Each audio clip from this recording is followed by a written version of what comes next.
ये बहुत ही कठिन समय आ गया है। और कठिन समय क्यों आ गया है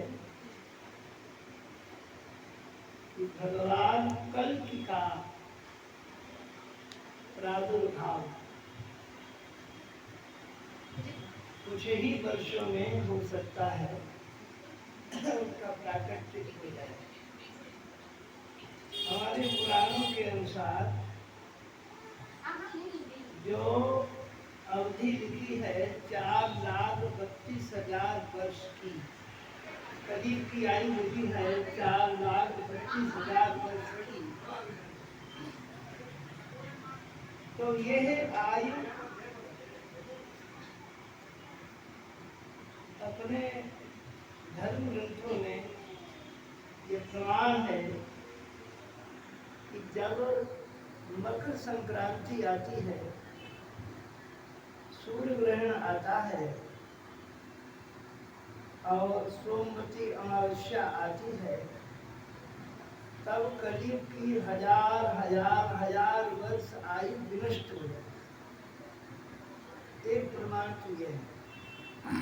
दूसरा, स्कंद महापुराण के कुमारिका खंड में दिया हुआ है। स्कंद महापुराण के कुमारिका खंड में यह है कि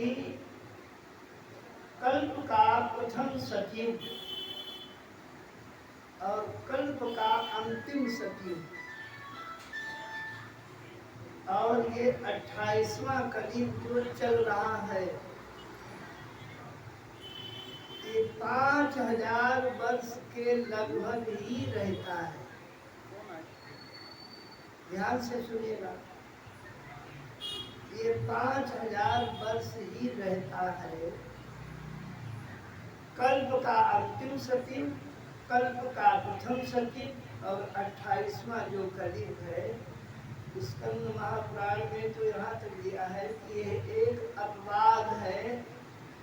पंचवर्ष सहस्रांग पर्यंतम, ये 5,000 वर्ष तक ही चलता है। 2 वर्ष ये अधिक हो गई है तो अतिशीघ्र पृथ्वी पर एक घटना घटेगी जिससे 29वां सतयुग आरंभ होगा। तो इस समय सबसे बड़ी कठिन समस्याएं आ रही हैं ब्राह्मणों के आगे। प्रथम, द्वितीय गौ माताओं के आगे, तृतीय ये जो हमारे मंदिर है देवतागण है, देवगणों के समक्ष यह कठिनाई आ रही है। हाँ, ध्यान से सुने, देवगणों के समक्ष और संतों के समक्ष आ रही है। तो पहले तो हमारा प्रार्थना है कि आप सब हमारे हैं, आप सब हमारे हैं और अपने हैं। सभी विद्युत बलिया विद्वान ब्राह्मणों से हमारा निवेदन है, प्रार्थना है कि शास्त्रों के अनुसार जो ब्राह्मण है वो मनु जी की संतान नहीं है। ध्यान दें, शास्त्रों के अनुसार जो ब्राह्मण है जितने भी, वो मनु जी की संतान नहीं है, वो ब्रह्मा जी के द्वारा प्रकट है। इस शास्त्र का प्रमाण है, श्रीमद् भागवत में प्रमाण है। ब्रह्मा जी ने सनकादिकों के बाद में जो 10 ऋषियों को, वशिष्ठ नारद आदि 10 ऋषियों को उत्पन्न किया था। हम आप सब ब्राह्मण उन्हीं के वंशज हैं, ध्यान दीजिएगा। और बाकी जो मनुष्य हैं वो मनु जी के द्वारा प्रकट है। ये थोड़ा भेद है। ब्राह्मणों की रचना ब्रह्मा जी ने केवल इसलिए की, श्रीमद् भागवत में एक शब्द आया है ऋषि भीता। भगवान सुखदेव जी कहते हैं कि गर्भ ने अपनी माता के द्वारा जो गर्भ में लेटा हुआ है, बैठा हुआ है, वो ऋषि है। क्या है? वो ऋषि है। तो तात्पर्य है कि जन्म से ही ब्राह्मण ऋषि है। इस बात को समझ रहे भैया। तो जन्म से ही श्रीमद् भागवत के अनुसार और स्कंद महापुराण के अनुसार स्कंद महापुराण के अनुसार और नरसिंह पुराण में ये दिया है। हमारे समाज में बड़ी भ्रांतियां हैं। थोड़ी सी बात हम बता दें। नरसिंह पुराण में तो स्पष्ट किया है, ऋषियों ने कहा है कि ब्राह्मणी माँ हो और ब्राह्मणी पिता हो, उसके द्वारा जो उत्पन्न शिशु है वही ब्राह्मण होगा। ये कहाँ लिखा है? ये नरसिंह पुराण में दिया हुआ प्रारंभ में ही है। तो ये अधिक न कहकर इसको न चलाओ, इससे आवाज आएगी तो ये रिगार्डिंग करना है, इसमें आएगी। तो गर्मी नहीं है, कोई आग्रह है इस समय केवल वार्ता। तो हमारी प्रार्थना ये है कि हम बार बार इस बात को कहते हैं कि इस समय पूरे भारत में जो हमारे मित्र बंधु हैं वो अलग अलग हो रहे हैं परिस्थितियों बस, कठिनाइयों बस। वो हृदय से और आत्मा से, भावनाओं से एक हो जाए। हृदय से, भावनाओं से, आत्मा से नित्य पूजा के समय यह भाव बना दे कि संसार में जितना भी ब्राह्मण है वो सब हमारे हैं और हम सब लोग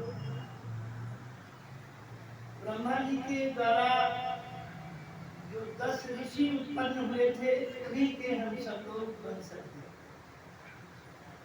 और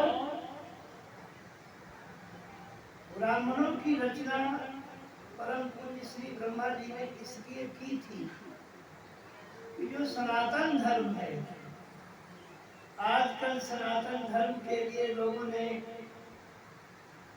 अभी 3000 वर्ष पहले, 3000 वर्ष से इतने मतांतर बना लिए हैं। भारत में लगभग 6000 पंथ चल रहे हैं और वो 6000 जो पंथ है भारत में वो सनातन धर्म के घोर शत्रु हैं, वो ब्राह्मणों के घोर शत्रु हैं, वो गौ माताओं के घोर शत्रु हैं और देवताओं के घोर शत्रु हैं और संतों के घोर शत्रु हैं। यहाँ तक कि सनातन धर्म के मूल प्रमाणिक सदग्रंथों के घोर शत्रु हैं। लगातार प्रचार कर रहे हैं मीडिया पर, टेलीविजन पर, सोशल मीडिया में भी ब्राह्मणों को विदेशी बतला रहे हैं, ब्राह्मणों को गालियां दे रहे हैं, ब्राह्मणों की निंदा कर रहे हैं। इसलिए हर परिस्थिति में एकजुट रहना है। 2025 से लेकर और 2032 तक ये हमारी प्रार्थना है। बड़ी कठिन परिस्थिति हो जाएगी देश की। हमारे पुराणों में प्रमाण के अनुसार 2025 से और 2032 के बीच बड़ी ही कठिन परिस्थिति हो जाएगी, जिसको आप वाणी से वर्णन नहीं कर सकते हैं, हम नहीं कर सकते हैं। इतनी भयंकर स्थिति आ रही है। तो इसलिए जितने भी भगवान सनातन धर्म के अनुयायी हैं, समय हो तो बैठ जाए, जितने भी सनातन धर्म के अनुयायी हैं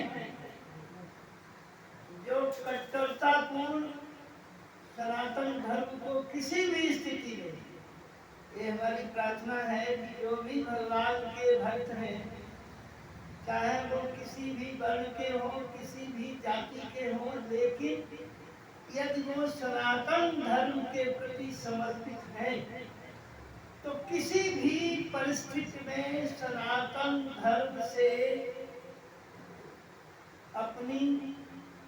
अपना जो समर्पण है वो बनाए रखें, क्योंकि धर्म ही रक्षा करेगा। और सनातन धर्म क्या है? ये भगवान का एक संविधान है। संसार की, जब परमात्मा ने संसार की रचना की तो उस समय उन्होंने सोचा कि ये संसार चलेगा कैसे, तो उस समय संविधान की आवश्यकता हुई। तो उन्होंने विष्णु भगवान के रूप में सृष्टि से पूर्व, सृष्टि बाद में हुई है, जो ब्रह्म है, परमात्मा है, ब्रह्मस्य पंच लक्षण, ब्रह्म के 5 लक्षण हैं। पहला लक्षण है कि जिसमें भाव न हो। दूसरा लक्षण है जो स्थान नहीं घेरता हो। तीसरा जो अदृश्य रहता हो, जिसका आभास होता हो, और जो सर्वत्र व्यापक हो। इन 5 लक्षणों से युक्त ब्रह्म को हम निर्गुण निराकार ब्रह्म कहते हैं। लेकिन परिभाषाएं इतनी गलत हो रही हैं कि निराकार निराकार सब बोल रहे हैं और मूर्ति पूजा का विरोध कर रहे हैं। इस समय देश में ऐसे तत्व पैदा हो गए हैं जो मंदिर और मूर्तियों का विरोध कर रहे हैं। क्यों कर रहे हैं? वो निराकार को भ्रांता दे रहे हैं। वो नहीं जानते हैं कि निराकार शब्द की जो वैयाकरणीय परिभाषा है वो ये है, निर्गता आकारा यस्मात्, जिसके द्वारा आकार उत्पन्न होते हैं, निकलते हैं, उसका नाम है निराकार। निराकार भगवान का वो स्वरूप है जिसके द्वारा आकार पैदा होते हैं। निर्गता